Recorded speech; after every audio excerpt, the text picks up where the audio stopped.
Eu lembro exatamente do momento em que percebi que algo tinha mudado. Não foi uma briga, não foi uma discussão, foi o silêncio. As conversas ficaram mais curtas, as respostas demoravam mais a chegar, e sem que ninguém anunciasse, aquela proximidade que antes parecia tão natural começou a desaparecer. O mais estranho é que eu gostava daquela pessoa, eu me importava, havia carinho ali, havia interesse. Mesmo assim, eu me afastei, e foi nesse ponto que uma pergunta começou a ecoar dentro de mim, de forma insistente, quase incômoda: por que às vezes nos afastamos justamente de quem mais gostamos? Talvez você já tenha vivido algo parecido, uma relação que não terminou oficialmente, mas também não continuou. Nada foi dito, mas tudo foi sentido. Uma distância que não nasceu de um conflito claro, mas de algo mais silencioso, mais profundo. Hoje eu quero falar sobre isso, sobre por que nos afastamos de pessoas importantes e sobre o que esse afastamento realmente significa. Nem todo afastamento acontece por falta de amor, nem todo distanciamento é desinteresse. Muitas vezes o afastamento nasce do medo, medo de se mostrar vulnerável, medo de dizer demais, medo de precisar demais, medo de não ser suficiente quando o sentimento se torna real. Quando gostamos de alguém, nos colocamos em risco emocional. Gostar é permitir ser visto, é permitir ser afetado, e nem todo mundo aprendeu que isso pode ser seguro. Algumas pessoas se afastam não porque sente pouco, mas justamente porque sente demais. O vínculo ativa inseguranças antigas, histórias de rejeição, experiências de abandono, feridas que nunca foram completamente cuidadas. Então, o afastamento surge como uma forma de proteção, uma tentativa inconsciente de evitar a dor antes que ela aconteça, como se criar distância fosse mais seguro do que permanecer.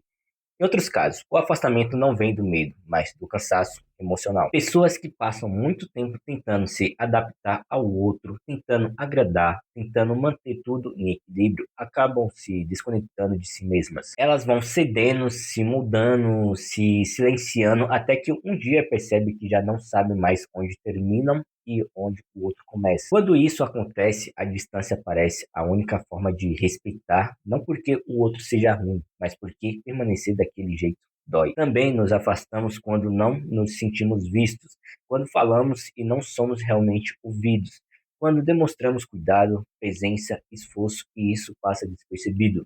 Existe uma dor silenciosa em sentir que você está ali, mas não é notado, que você se importa, mas isso não é reconhecido. Nesses casos, o afastamento não é frieza, não é indiferença, é uma tentativa silenciosa de preservar a própria dignidade emocional. Porque ficar onde não somos vistos machuca, e se afastar às vezes é a única forma de se proteger, sem precisar explicar demais. Talvez o afastamento que você viveu não tenha sido fracasso, talvez tenha sido um pedido interno por cuidado. Nem toda distância significa falta de amor, às vezes significa excesso de silêncio, silêncio sobre o que machuca, sobre o que falta, sobre o que nunca foi dito. Quando nos afastamos, muitas vezes não queremos ir embora, queremos ser vistos, queremos ser compreendidos, queremos sentir que existe espaço para sermos quem somos, sem precisar nos esconder ou nos diminuir. Entender isso muda a forma como olhamos para o passado e principalmente muda a forma como nos relacionamos com o presente.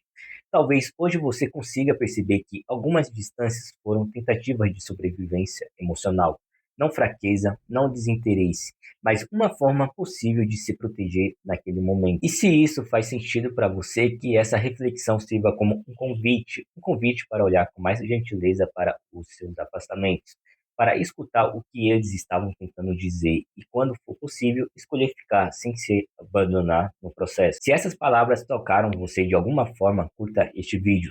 Isso ajuda o conteúdo a chegar a mais pessoas que também precisam dessa reflexão. Compartilhe com alguém que talvez esteja vivendo um afastamento silencioso ou tentando entender os próprios sentimentos. E se você quer continuar refletindo sobre emoções, relações e autoconhecimento, se inscreva no canal. Aqui a gente cria espaço para sentir, compreender e se reconectar sem pressa, sem julgamento. Um grande abraço e até a próxima. Tchau!